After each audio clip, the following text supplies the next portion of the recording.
Bonjour à tous et bienvenue dans cette nouvelle vidéo YouTube. Je crois que je vais commencer mes intros comme ça avec mon YouTube. MDR, donc je vais essayer de pas être trop longue dans cette vidéo. C'est pas la première fois que je dis ça et c'est pas je fais pas forcément des vidéos longues, mais bon. Bref, je sais pas pourquoi ok, on sort de cette de cette petite voix sans issue là dans mon discours et on rentre dans le vif du sujet. Et j'avais envie de parler de la symbolique des ponts, mes chers amis. Les ponts.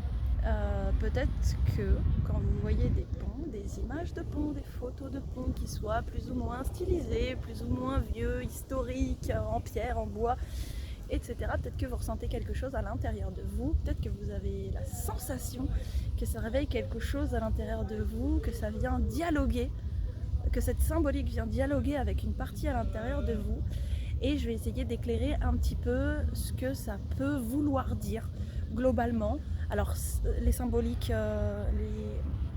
le symbolisme dont je vais parler, c'est pas un symbolisme qui est absolu, ça reste du symbolisme, donc en vérité c'est vraiment ce que ça réveille à l'intérieur de vous qui est le plus important, mais d'avoir quelqu'un en face de vous qui pose des mots en fait sur tout ça, peut-être que ça peut vous aider à identifier et à vous-même peut-être poser des mots en fait sur ce que vous ressentez et sur ce que ça peut réveiller en vous, et à peut-être plus conscientiser la compréhension de cette symbolique pour vous dans l'instant, parce que c'est toujours dans l'instant que ça se joue. Il n'y a pas le pont ça veut dire ça. Non, le pont ça veut dire plein de choses, et selon les moments ça peut vouloir dire cette partie-là de la symbolique, cette partie-là de la symbolique, etc. Donc c'est pas absolu, il faut toujours s'écouter, hein, il n'y a rien d'absolu. Donc les ponts, mes chers amis. Pour moi, les ponts, ce sont des passages. Jusque-là, on est d'accord. Un passage qui va d'une rive à l'autre. Jusque-là, on est d'accord. Qui parcourt un cours d'eau. Jusque-là, on est d'accord. Et donc, plus profondément, passer d'une rive à l'autre, finalement, c'est passer d'une terre à l'autre en traversant l'eau.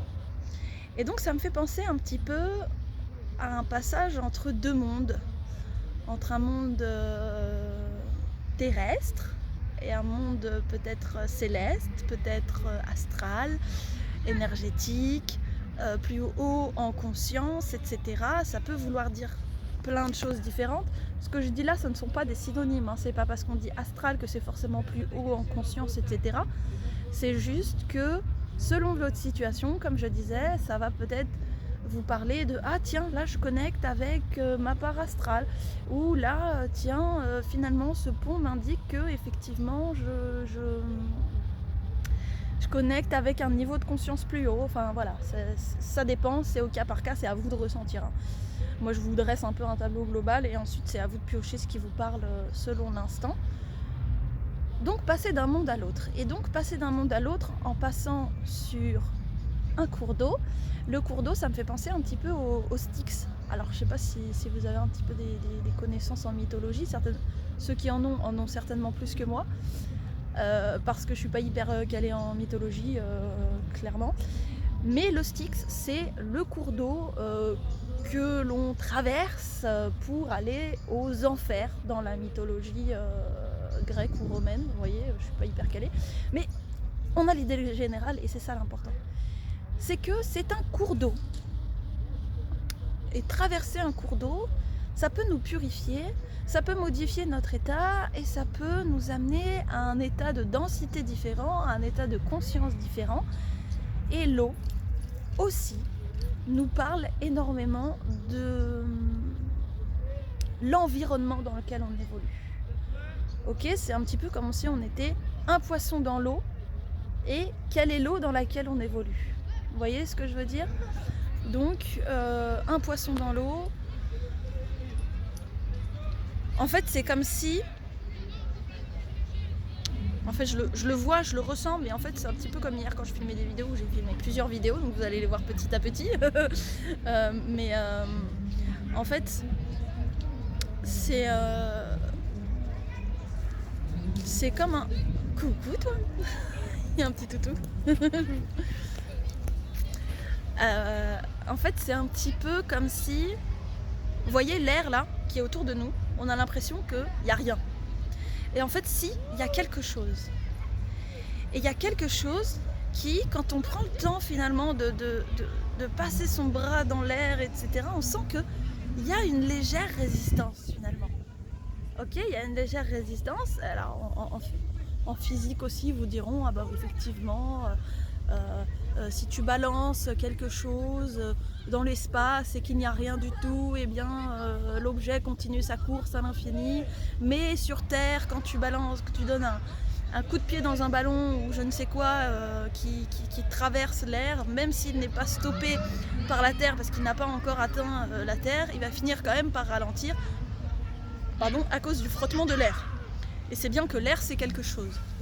Et en fait, cette eau, comme ça, une espèce d'eau céleste, ça nous rappelle qu'on vit dans un environnement qui reste plein quand même. Il y a plein d'enfants qui jouent à côté, je ne vais pas montrer leur tête. Coucou. Voilà, c'est juste pour pas montrer la tête des enfants parce qu'ils n'ont rien demandé. Et leurs parents non plus, évidemment. Et que je vais pas couper cette vidéo, je vais pas faire de montage, donc voilà. Donc en fait, ça nous montre bien qu'on est dans un environnement qui est plein, pas un environnement qui est vide. Vous voyez ce que je veux dire? Et donc cet environnement qui est plein, il est plein de quoi? Et ça, c'est un peu une question philosophique, etc. Mais dans les mots qu'on peut poser là-dessus, on dira que on peut dire que c'est une sorte d'eau céleste, si vous voulez. Je vais juste changer ma tête de place, hop, voilà, comme ça il y a moins d'enfants. Donc c'est un petit peu un environnement qui est plein d'eau, une sorte d'eau céleste, de l'énergie si vous voulez, voilà, une forme d'énergie quelque part. Et donc cette énergie peut être apparentée au niveau symbolique à de l'eau. Donc on revient sur notre pont. Notre pont, il traverse l'énergie pour aller d'une terre à l'autre. Donc il passe par l'énergie pour aller d'une densité à une autre. D'une terre à la terre c'est dense, donc pour aller d'une densité à une autre. Donc on est sur un passage. Et là, un petit point symbolique des mots, c'est qu'on fait le pas du sage. Donc, comme un sage, nous faisons le pas qui permet d'accéder à une autre terre, à une autre réalité finalement. Donc voilà, le pont, ça a plein de symboliques différentes. Et là, je vous parle du pont au-dessus duquel on passe. Mais on peut passer aussi sous un pont. Et quand on passe sous un pont, qui va peut-être rentrer dans la terre, ou peut-être pas, mais finalement, comme on a quelque chose qui est au-dessus, on rentre presque momentanément dans une grotte. Et donc, quand on rentre dans cette espèce de grotte comme ça, on peut voir ça comme une plongée dans la terre, une plongée en profondeur. On passe par la profondeur pour accéder à nouveau à la lumière, mais différemment, puisqu'on n'est plus, la même personne, on n'est plus tout à fait pareil que quand on avait la lumière juste avant le pont, juste avant de passer le pont. Et ça, c'est très intéressant, et n'hésitez pas justement à être à l'écoute de votre ressenti, du ressenti de votre corps, etc. Quand vous passez sur des ponts ou sous des ponts. Parce que moi, je l'ai fait énormément dans ma vie, c'est pour ça que je vous fais cette vidéo, parce que c'est quelque chose qui me parle, donc forcément, je vous le partage, parce que peut-être que ça peut vous parler, vous aider, parce que je vois qu'il y a des trucs que vous me dites, ah bah t'expliques bien. Bon là, c'est un peu moins structuré, mais peut-être que ça vous parlera quand même. C'est moins structuré, mais si vous voulez, c'est plus subtil dans le ressenti. Donc peut-être que ça peut parler à une part un petit peu plus de votre ressenti. Ça peut être intéressant. La nuit tombe peu à peu, donc je ne vais pas m'éterniser non plus dans cette vidéo. Mais grosso modo, c'est ça que je voulais dire. Quand actuellement, non, c'est pas non plus le bon mot. Quand vous passerez sous ou sur des ponts, dans des passages, vous voyez là en fait finalement il y a une forme de pont, on est presque en dessous de quelque chose, mais pas tout à fait.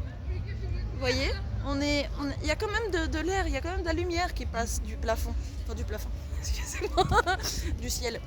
C'est le plafond de tous finalement, hein. C'est le chef de nous, c'est le pharaon, bref, excusez-moi, je pars en cacahuète.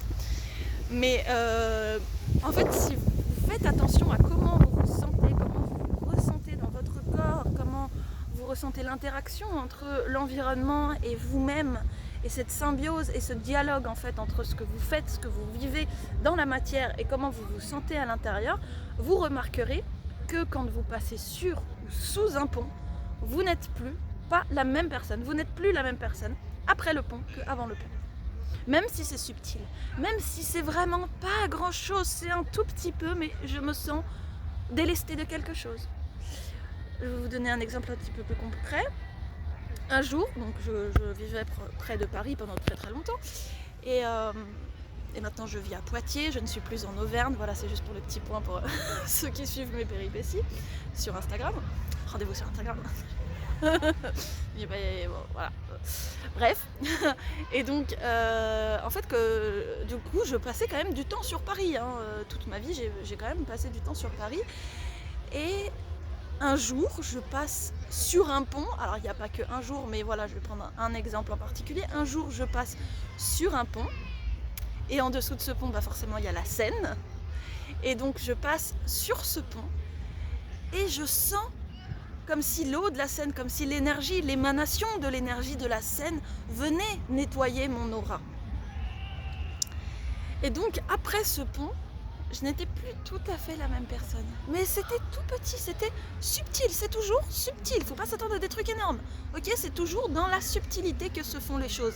C'est ça qui est très important, Non, c'est ça qui est très important, c'est de comprendre que c'est dans la subtilité que se font vraiment les choses. Parce que si vous vous attendez à des trucs grandiloquents comme dans Harry Potter, j'adore Charmed, mais la réalité des sorcières et des sorciers d'aujourd'hui, des éveillés et eux d'aujourd'hui, etc., des maîtres, des cheminants, des gens en chemin, des pèlerins d'aujourd'hui, c'est pas ça. Okay, nous ne vivons pas dans ce monde, nous vivons dans notre monde. Et dans notre monde, oui, parfois, il y a des choses qui sont extraordinaires, effectivement. Mais la plupart des choses extraordinaires sont quand même des choses qui sont toutes petites, qui sont subtiles, qui sont... Le goût est légèrement différent, notre vision des choses est légèrement différente, on va se sentir légèrement différent, on va se sentir un petit peu allégé, un petit peu apaisé, ou un petit peu plus connecté à l'intérieur de nous. Par exemple, si on passe en dessous d'un pont, on peut avoir ce truc de je rentre en profondeur à l'intérieur de moi, je viens contacter mes profondeurs. Et donc, en fait, quand je sors de là, je suis la même personne, mais pas tout à fait, parce qu'en fait, je suis beaucoup plus connectée à moi, je suis beaucoup plus connectée à mon intériorité, je suis beaucoup plus connectée à ce que je ressens à l'intérieur de moi, à mon côté yin aussi finalement. Parce que si on devait travailler en termes de yin-yang, le pont pour moi c'est yin. Le pas que l'on fait sur le pont, sous le pont, il est yang puisque nous faisons un pas. Mais la dynamique du pont, elle est yin puisque nous accédons à un autre monde. Donc nous passons d'un monde de matière à un monde de subtilité. Nous passons d'un monde de matière à d'un monde extérieur à un monde intérieur. Et c'est marrant parce que c'est aussi ce qu'on peut ressentir quand on passe le pas d'une église. Si vous faites attention à ce que... Alors c'est pas exactement la même énergie, mais je vous laisserai expérimenter par vous-même pour que vous voyez de quoi je veux parler. Mais en tout cas, quand on passe le pas d'une église, quand on rentre dans une église ou quand on sort d'une église, on est dans un passage, d'accord ?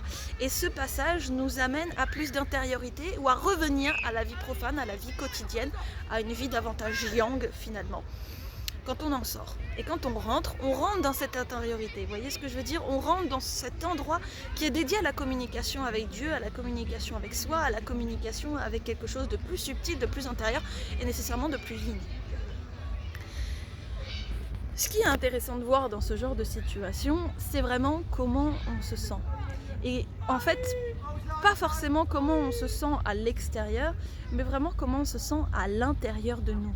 Oui, on peut avoir des sensations qui vont être physiques et beaucoup d'entre nous ont des ressentis qui vont être dans le ressenti subtil, d'accord ? Mais ce qui est vraiment marquant, c'est le ressenti intérieur. C'est à quel point, quand on rentre dans une grotte, quand on rentre dans un passage, quand on rentre dans une église, quand on passe un pont, quand on passe en dessous d'un pont, à quel point ça nous ramène à notre centre. Et alors je vais reculer un petit peu la caméra pour qu'on vous voit mieux, est-ce qu'on voit maintenant? Et quand hop, tac tac tac, ça nous ramène ici, ça nous ramène au cœur en fait, ça nous ramène à l'intérieur de nous et ça nous ramène vers notre cœur. Et en fait tout le chemin de l'initié, c'est toujours malgré les événements extérieurs de revenir dans le cœur, et on revient dans le cœur, et on revient dans le cœur, et on lâche petit à petit tout ce qui nous distrait du cœur pour revenir dans le cœur. Et parfois c'est un minime effort de venir dans le cœur, d'accord, la dynamique, on revient dans le cœur, on fait le choix de revenir dans le cœur, mais le plus souvent et le plus intéressant finalement, c'est de lâcher toutes les distractions puisque naturellement nous sommes dans le cœur. Et c'est ça que nous ramène, c'est à ça que nous ramènent finalement les ponts. Ça nous ramène à là où nous sommes finalement. En fait, avec un pont, nous n'allons pas quelque part ailleurs. Nous revenons à l'intérieur. Et c'est ça qui est vraiment important dans la dynamique du pont. Et c'est pour ça que certains sont vraiment intimement touchés dans leur cœur par les ponts, sans pouvoir l'expliquer. Pareil pour les portes. Moi, je ne sais pas pourquoi, les images, les photos de portes, etc. Ça m'inspire, ça me touche à l'intérieur de moi parce que ça me ramène finalement à ce truc de la porte intérieure. La porte intérieure, et tout ramène à l'intérieur, et tout revient à l'intérieur.